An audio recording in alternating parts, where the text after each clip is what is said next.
Welcome back to Yankee Chronicle. I'm your host, Abby Peel, coming to you from the Lake Sunapee region, VNA and hospice. And I'm joined again by Gail Matthews, and we're talking about Alzheimer's, being a caregiver, some new research that's just come out. But quickly, let's talk about a book that you wrote, and also you did columns for a very long time to just make sure that people are aware of what is happening in the world of Alzheimer's. Well, the book is therapy, and it's to help the caregiver know that she's not doing, or he's not doing anything wrong. Sure. But this is interesting because mainly women are the caregivers, yet out of every 10 patients, 7 are women. So and it's very difficult. Carlton Bradford once said to me when Maggie had Alzheimer's, it is so difficult for a man to take care of a woman. Think of putting her pearls on when she wants pearls, or putting studs in her ears. It's just very difficult. Huh. Interesting. Yes. Talk about the book quickly. Where can people find it? Morgan Hill. Wonderful. And Bookends. Yep. And it's also on Kindle. Okay. Amazon. Oh. Yes, it's been on there, and it's gone all over the country because people just need that, I don't know, it's one-on-one help. Yeah. And Did I Die is the title, and the reason is that when Glenn received the diagnosis after doing the Montreal test, and he got 18 the second time, and a month later had gotten 27. So he put his hands on my shoulders again, and he said, "Honey, did I die?" And that was Sure it. is what it and feels one of the pictures that he drew at Respite for Lake Sunapee VNA was a square box, and he wrote "balloon going upward." Oh, kind of what he felt so like. So he knew. And Steve Winter said it was like a tunnel. But I did the columns because, again, there was not enough out there for caregivers. And now it is so exciting because there's everything. It's coming. And I stopped the column after 150 because Alzheimer's Association has finally found time to get to the caregiver. There is an e-letter that you can get on your computer every single month, helping you with every single part of the subject. And what I like most of all is there's a 24/7 phone number that you can call, and there is a mentor that will help you through the whole thing. Great. How to take a shower, how everything. And now in New London, we have Improv. Improv for caregivers, which got a grant, and Sage Tokach is just phenomenal. The actors act out every single problem that a caregiver runs into. So we are booming. We'll get this disease under control, and we can get on to other things. It is crucial, and I'm sure as a caregiver, it is helpful to hear other situations where someone can say, "Oh, I've struggled with that," and you don't feel so alone. So the more the caregivers can talk about their own situations, probably is very comforting to especially a new caregiver, too, someone figuring it out. And we had a session yesterday at the Barn Fleming Center, and the actors were fantastic. From the wheelchair, getting a belligerent patient in.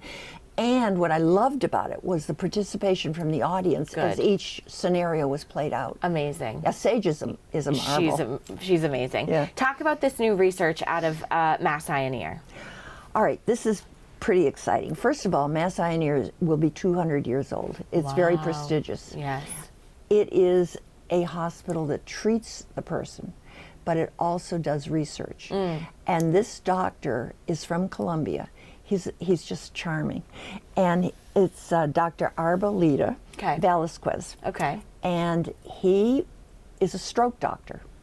And he discovered through his Colombian connection this whole family that had Alzheimer's.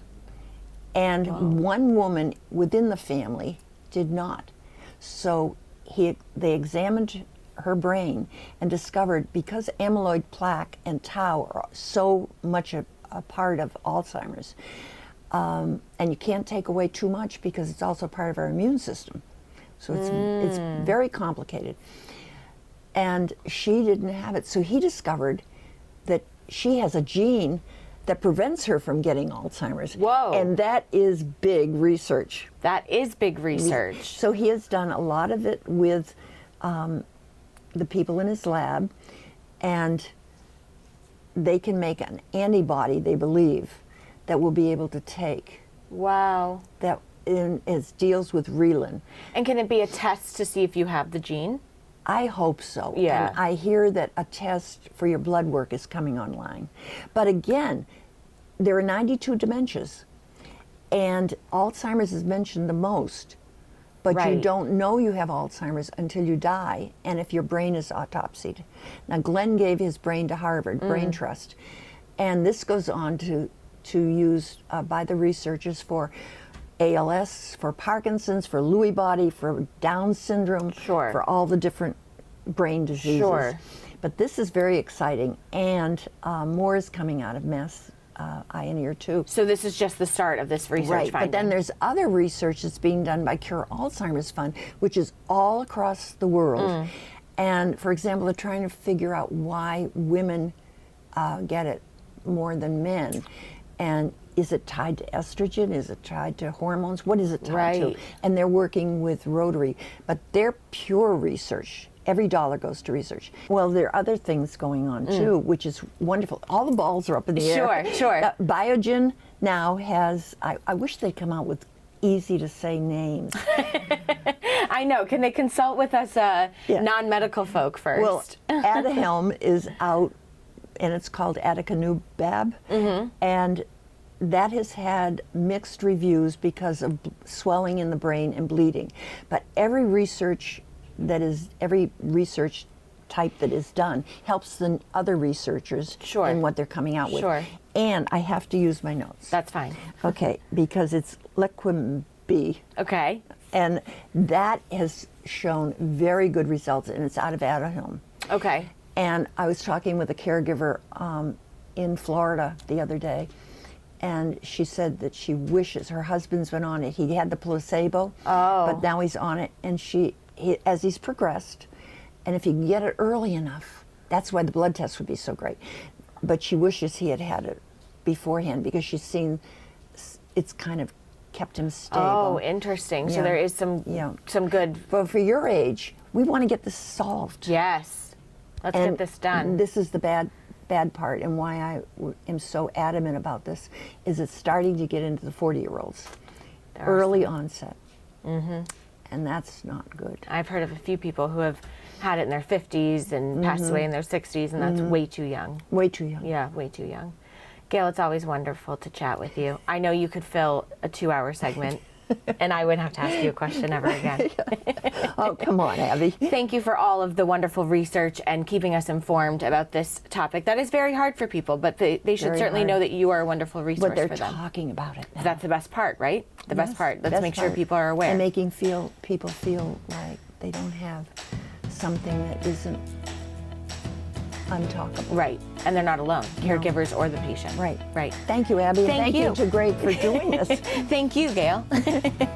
When we return, I'll have a video produced by Mass Eye and Ear about Alzheimer's research, which highlights our Gail Matthews. I'll be back after this message from a business that supports and underwrites your Yankee Chronicle.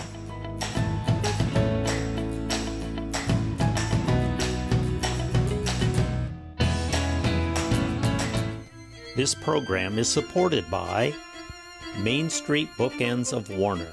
For books, toys, games, cards, gifts, and a gallery of local art. Main Street Bookends of Warner.